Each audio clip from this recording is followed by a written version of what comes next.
Жетісай аудандық музейімізге қош келіпсіздер. Бұл музей 2022 жылы 13 қазанда ресми түрде ашылды.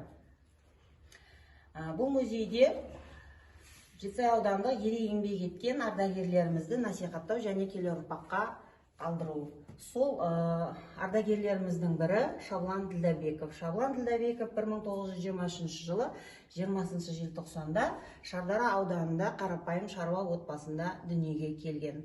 Мына жерде Шаблан Ділдәбековтің анасы, Шаблан Ділдәбековтің өзінің әскерде келген фотосуреті. Мына жерде Шаблан Ділдәбеков өз семьясымен, жанұясымен түскен суреттері. Және де көзі тірісінде қолданған Шаблан Ділдәбековтің жейдесінің түймелері, қаламсаптары, блокноттары, көзілдірігі, оттығы және грамоталары да біздің музейде сақталынған.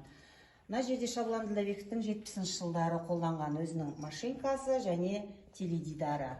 Шаблан Ділдәбеков мақта өнімін жақсы дамытқан үшін мына жерде Шымкент партиясының комиссиясының бірінші хатшысы Рамазановтың қолынан социалистік ерен еңбек жұлдызын алған сәті. Бұл мына біздің мұражайда сақталынған.